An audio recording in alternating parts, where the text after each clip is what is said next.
The purpose of this little slot is to focus on what we're doing over the next few months in getting phase one away and into construction.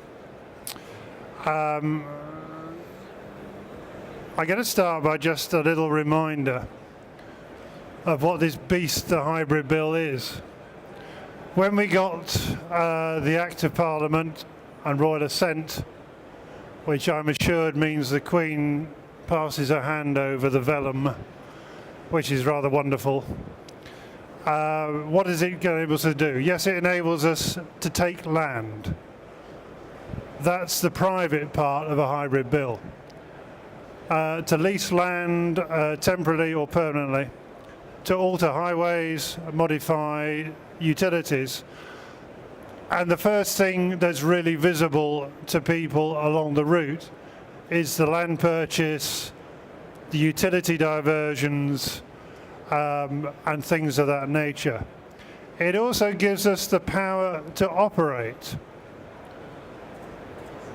which is why the whole bill is as much about both the construction effects and the operational effects for the next 150 years.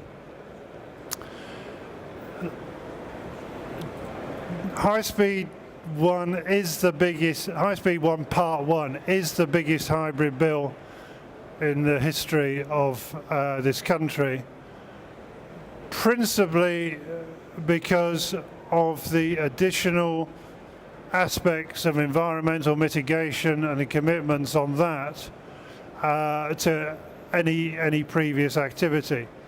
So the Crossrail bill was pretty big, but it's largely underground and has therefore a less number of individual effects. And High-Speed 1 was slightly before the modern era, although it did set the standard at the time for environmental mitigation. The environment statement did run to 50,000 pages, and some of us read it all. And that picture is really just to try and show you broadly what a 50,000 page environment statement looks like. And the environment statement for the next phase, phase 2, will be pretty much as big. It went into select committee in June 2014. And there were 3,406 petitions. Now, Crossrail had just over 300 petitions and spent 3 years in Parliament. We've been 3 years in Parliament and got through really the dedication of the Select Committee, first in the Commons and then the Select Committee in the Lords, all those 3,480 petitions.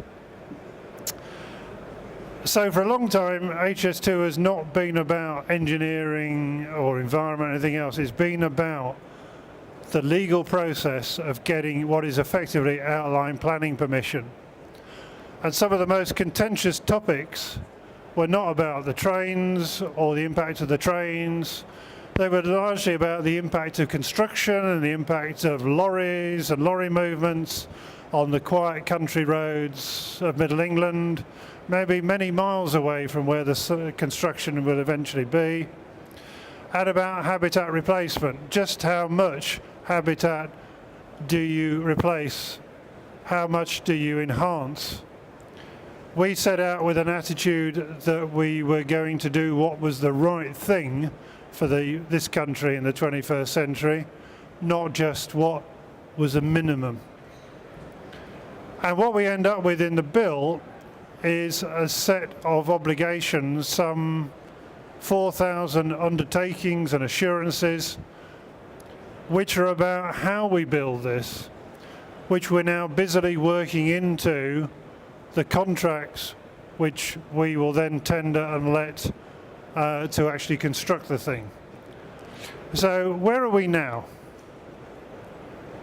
I mentioned the hybrid build process, and that just finally summarizes it. Incidentally, we're about to start all over again with the next phase, phase 2A, from the extension from Lichfield to Crewe. Now that will be a much smaller bill. It's only for another 60 kilometres of railway rather than 230 kilometres.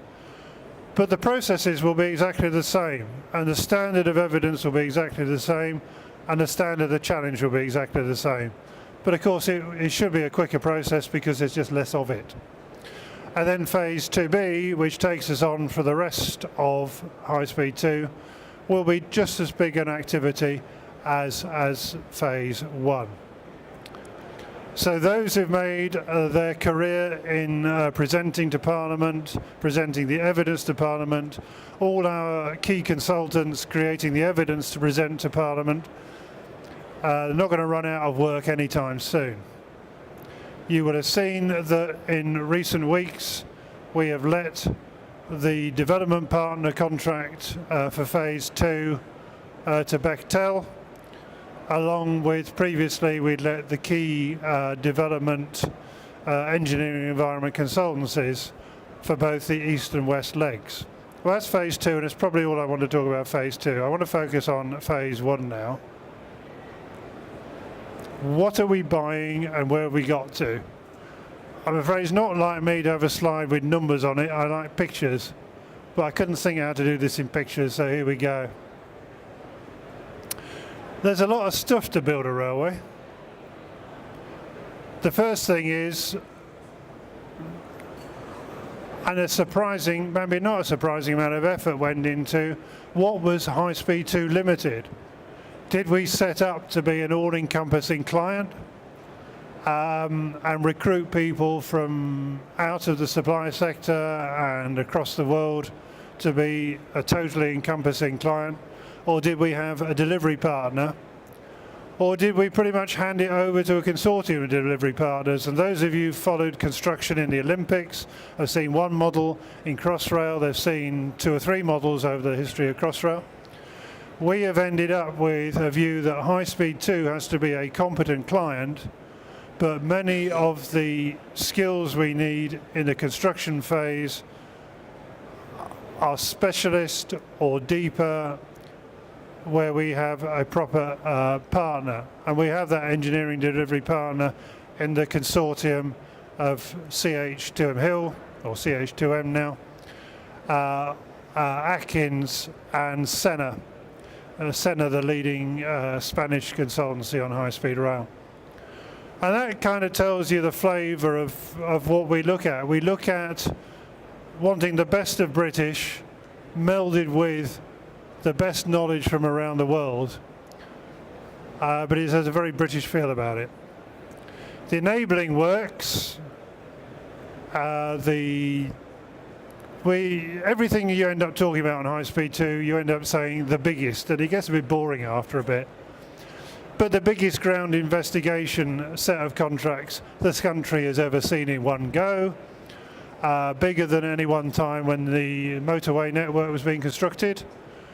So up and down the line, boreholes, getting absolute data on the geotechnical information that we novate into the design and construct contracts. You will start to see there is already the start of utility diversions being carried out now, particularly in the urban areas where most of the utilities are. You would have seen, I'm afraid I always say, the contract for 7 million trees to be grown, which God's getting on with. And alongside that, the early land purchases to start to grow the compensatory woodlands and habitats that enable us to move species and protect species and then move them out of the way of the line. Which is why in these early phases it feels very much like an environmental program rather than particularly a railway program. And that's because it is. The other works enable us to get going on the biggest heritage and archaeological project, single project ever. One of the first media things that we hope you'll see is a series of television programs about the way we are dealing with archaeology and heritage. But suddenly you go, where is the supply industry for the biggest archaeological program? How many archaeologists are the universities turning out each year? How many bat specialists have turned out each year? So when we think about the supply chain, of course you think about the people that we will be training in partnership with the supply industry in the new High-Speed 2 College in Birmingham and in Doncaster, and the railway skills and the construction skills. But fundamentally, every skill you can think about, this is a national endeavour which we just happen to be, as HS2 Limited, a tiny bit of. The main work civils contracts, of which there are 7 for phase 1, well, the ITTs have been issued, that's done. You can see there the date for the awards of those. Each of them is over £1 billion of construction work. That's for the tunnels and the earthworks, the bridges and the viaducts, the fundamentals, the foundation of the railway. I have got into trouble before by describing them as most of the budget but none of the value. Because of course when you built it, that's fascinating, a bit of civil engineering. The value comes in the stations and the rolling stock and the systems which the people that use High-Speed 2 see and use. The main work civils contracts are design and construct 2-stage contracts. We have set out the outline design, we leave it to consortia that will win those main works contracts, and we are well on with that. That is on schedule. We expect to see the awards slightly later this year, as it says there. As soon as those awards are done, then there will be a huge next layer of the tier 2s and then the tier 3s around civil engineering. We are really interested in innovation for a purpose. For us, for civil engineering, we have set a really high technical standard. This will be the most heavily used high-speed railway in the world, as well as being the fastest and amongst the most reliable. The civil engineering structure that holds that, we have set a very demanding quality standard for. We've also set quite a demanding cost envelope and schedule. So the scope for innovation is about products, it's about techniques of construction that give us that gold standard of quality quicker and at less cost. The station contracts are being done slightly differently, where we are doing more design with a design partner, which we are going out to get very shortly. A key design partner to work so that there is a look and feel of our stations that we've anchored in the specification before we go out to the individual contracts, one for each of our 4 phase 1 stations: Curzon Street, Interchange, Old Oak Common and Euston. But those are massive contracts in themselves because they are so multidisciplinary. So getting the specification for that right, and I have said in another place already, it's very easy to just succumb to the excitement and the pressure of digging holes. The challenge is getting the specification right, that we know it can be delivered, but also it's going to test people to deliver it. So there'll be the 4 station contracts coming out in about 28, in about, I was going to say about December the 13th, 2018, but that's just being naughty. The back end of 2018 is when we will have advanced the design of the station portfolio and got that signed off with our city partners, because stations are part of the place and the place is the city, not our railway. Then we can get into the detailed design construction of stations. And then there is the rolling stock. You see there, well, we've already gone out to pre-qualification on the rolling stock, and you've seen plenty of that in the press. for the phase 1 rolling stock, which is all a single design of conventional compatible, but again with a pretty damn challenging technical specification in terms of speed and reliability and passenger environment. Given passenger needs are changing, these trains are going to come into service in 9 years' time. They will be around for another 25, 30 years after that. What does the world look like for consumers in 30 years' time? We've got to get that flexibility into the design. So yeah, the principle, the overriding technical principle for trains was, like the rest of it, is the best off the shelf that people can produce for 10 years' time, but flexible to accommodate future changes. Future changes in the way people use this railway. We put the depots with a rolling stock for a pretty obvious reason, that the depots are only there to do the rolling stock. The rolling stock bunnies are best at working out what sort of depot they want. And then there's the railway systems, the hard systems like track and overhead line. We are taking final decisions at the moment about how we structure the packages for that. But there is a clear view, certainly in my mind, that there are two sorts of railway systems. One which is the track and the overhead line, where we seek all the time to have proven technology. It's got to work out of the box, it's got to be maintainable, it's got to live its life cycle affordably. We're not looking for something that no one's ever done before. But then there's the soft systems. Yeah, we're anchored on ETCS level 2 because I believe in using a system which works. But as many of you who followed HS2 know, to get our specification we need automatic train operation, basic automatic train operation. We need to link the control system with the passenger systems, and it all comes together in stations to make a journey easy for people. A lot of progress has been made on ticketless travel, and I don't mean nipping off the train at Brixton. I mean hard ticketless travel. We talked a lot from the start of HS2 about allocated seating because you're buying a seat, but also it's fundamental to the throughput of people through our stations, that people know we can guide people to their seat. The seat is part of a train, the train is one single service, and designing the strategy of the soft systems. I mean, a railway control system is just a lump of software basically.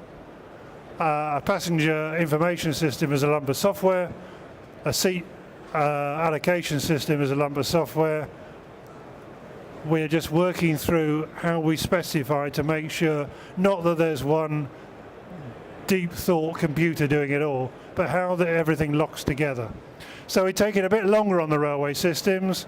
You will see more market testing on the soft systems to make sure that when we come out with a specification in 2019 or 2018 for award in 2019, that we're coming out with something which is jolly challenging, as challenging as we can make it, but not something that you, the supply sector, goes, you're off your head. In other words, it's challenging but deliverable. And that's probably the watchword for the load of this, challenging but deliverable. Because when push comes to shove, we have a cost envelope for phase 1, 22.2 billion subject to inflation, and that ain't going to change. We've committed to government that we will bring it in at no more than that price, and we will.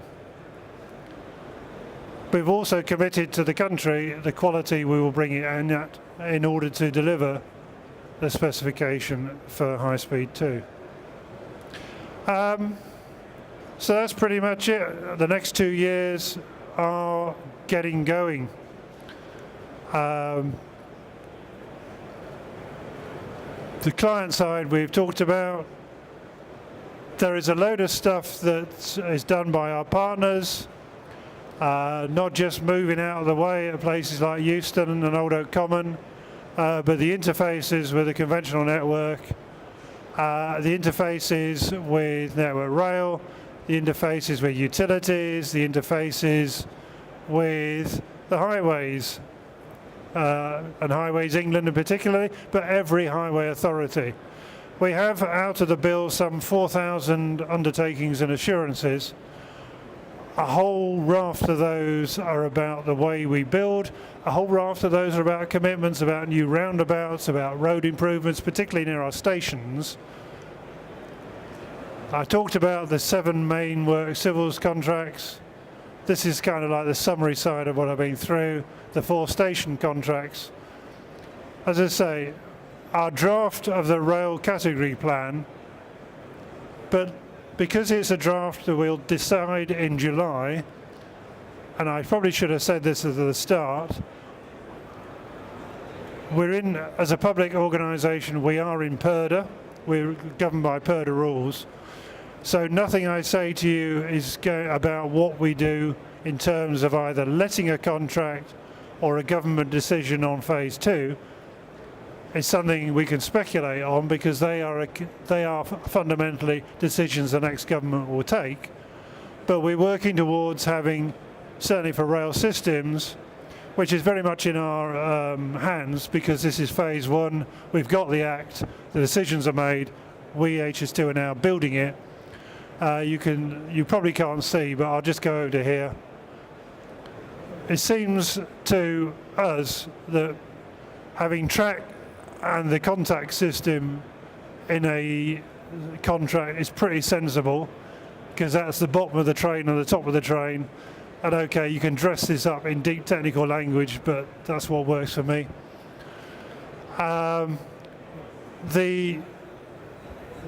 All the ventilation, mechanical systems, dry risers, wet risers in our tunnels. We are building the longest tunnels in this country by oodles. So the biggest cost in our tunnels is not Bob the Builder drilling a hole, although those of you here are from that discipline, that's pretty challenging as well. But it is fitting the things out with mechanical electrical systems which are utterly reliable because we're never going to shut this railway because a fan's broken. The power, getting the power to the railway is separate. Then the control system, the comm system, the depots I talked about. I think an area where there will be particular innovation, because the market is moving so fast, is the area of those soft systems and what, off the back of the backbone, which is ETCS level 2, what we can integrate and hang off that's the benefit of efficient operation and a very different customer experience when HS2 opens. Now, I've warbled on probably long enough, so we'll stop there and see if there's any questions, I think. Okay, David? Absolutely. So Andrew's very kindly agreed to take some questions, but be aware that, as he mentioned, we're in PERDA, so don't be surprised if he has to be diplomatic about what he says. For the first time in his life. Okay, I'm sure there's some questions out there. Who wants to be first? Don't all be shy. I apologise, well, I didn't realise it was that boring. Well, I'll ask one while you're all thinking about it, and you alluded to it at the end about the soft systems. Yeah. We all carry around smartphones and so forth, and we know that they get upgraded over the air. We see Tesla upgrading their software on what is, arguably a safety critical personal transport device. What are your thoughts, particularly for the soft systems, on how you future-proof and be ready for those sort of new opportunities in the life cycle of... Okay, this is going to be a personal comment, which some of my colleagues at HS2 might not agree with, let alone anybody outside the company. One thing I've learned is to be deeply sceptical of promissory notes. I've also learned that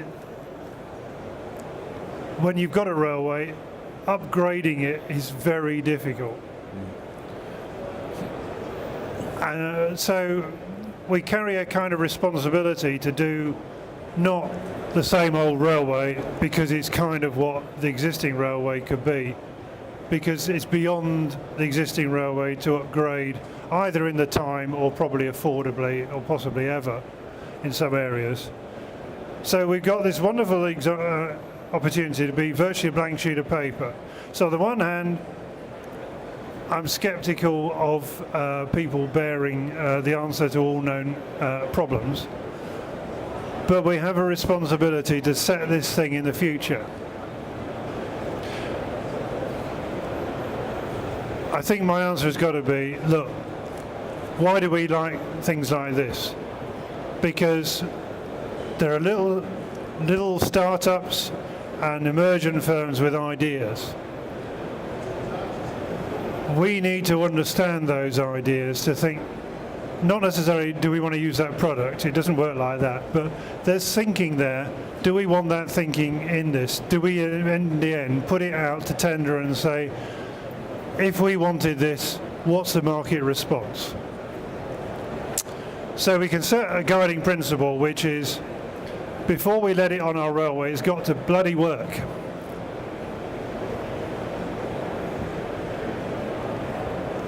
"18 trains an hour, 1,000 people a train in the peak." We're not stopping this because we bought something on a promissory note. We want to specify stuff which is endlessly upgradable, and we don't want to be tied to an individual product for the next 100 years. Now, somewhere in those, the way I described it, it's a series of pulls which are not necessarily all aligned. We've got to find a sweet spot in the middle of it. It depends on the supply sector coming to us with ideas. We do not have a monopoly of ideas. No, that's really helpful. I mean, I take from that what you really want to understand, and this is a challenge for the supply chain. You want to understand what's the art of the possible. So there's the challenge for the supply chain is, and we help to do that through RIA, is to try and alert the major clients, and it's through exhibitions like this as well, what's the art of the possible, so that, and I'm talking generically here rather than trying to write HS2 it's a bit policy. Like, imagine, it's the parable of the elephant and the mouse. We must come across as a bloody great big elephant, slow, ponderous. You're a small supplier, we step on you and we don't even notice you went squelch. So you're kind of frightened of engaging with us, and we might nick all your ideas. I have worked in an environment where that was probably true, and never again. But we're frightened in our own way, because if you're a mouse, you can move really fast, and you can disappear down a hole, never to be seen again, and we're left with a bit of a problem. So this is my Eric Cantona moment. If you think of this debate as an elephant and mouse debate, then you'll get the emotional part of it right. At which point I'll shut up. I like that analogy. Given you plenty of thinking time, any questions from the audience? One over here. Yeah, Chris, do the honours. If you could just introduce yourself and ask your question, that'd be great. Mark Gideon, C2C Rail Limited. Just had a quick question about the trains, and if there's any scope for double-decker trains. On the core of High Speed 2, there would be scope. There are certain issues. We designed this as a single-deck railway to maximise capacity. Why do I say that? Because the capacity is not actually about the individual train, and it's not about the train in open country. The capacity is limited by the throughput of people getting on and off at stations. Now, 50 years time, it could be like loading an A380, where you load people at 2 levels. So, you can't say never. But today, any double-decker solution is likely to reduce capacity. It's not an issue for our first stage, because our first stage we made the business decision only to buy classic compatible trains, so optimised to the gauge of the current rail network. But in phase 2, when we have two trains, the captive and the compatible, then those decisions can be made. So when having said double deck, I have a certain view, but then I'm very old, and I'll be long gone by the time people make that decision. But don't think double deck is an automatic capacity buster, unless you can get people, because people on the whole actually want to get off the train at the end. I know our journey experience will be as fabulous as yours, but actually people want to get off the train. They don't want to stay on it and go back to London again. Okay. Sorry. Yeah, good question. Over here, David. Thank you. David Brigginshire, Joe. So how long will your trains be? Are you going to be running the 2 sets in multiple, or what? Nothing has changed on that. The basic unit, and we've been through all different options. The basic unit is a 200 metre train, give or take half a metre. And we can operate 2 of those in multiple. And the business case for that has always been the opportunity, first of all, to meld capacity to time of day. The second has been to serve more than one city destination off one path on the core. The most valuable thing we've got is a path on the core. But there's not many places in the country that need a 400 metre long train rocking up frequently.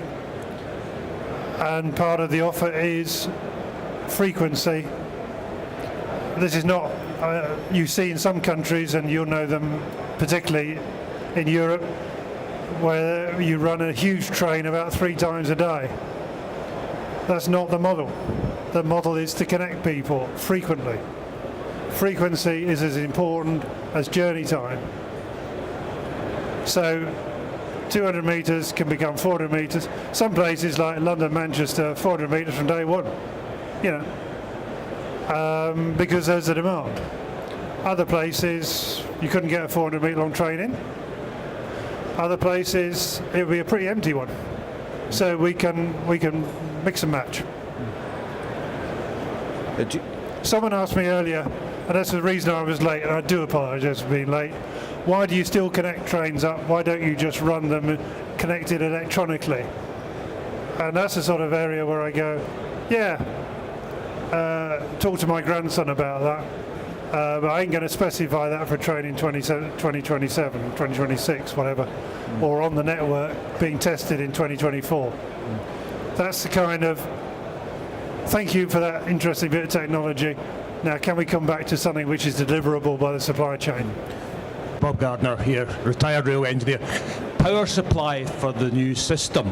How can you ensure reliability with the downfall of coal and fossil fuels and reliance on other means? That's a slightly wider debate in High Speed 2. When all said and done, High Speed 2, whilst individual trains take quite a lot of electricity for quite short periods, I mean, again, the challenge is getting up to speed. After that, the thing pretty much coasts. We have had a number of challenges about making certainty of supply into critical areas, like running out of London. You will know, Bob, from your past, there's tracts of land in the beautiful north where electricity hasn't been invented yet. Therefore, part of our funding is to put in those electricity supplies. In terms of the security of supply, that is a bigger subject. But the British rail industry only takes around 1% of the electricity supply of the country, and we add about 0.5% to that. So if there's a problem with security of supply, frankly, it's a rather bigger problem than my little project. All the railway industry. Thank you, Andrew. And that's where some of the challenges of the people who talk about electric cars have got to get their heads around.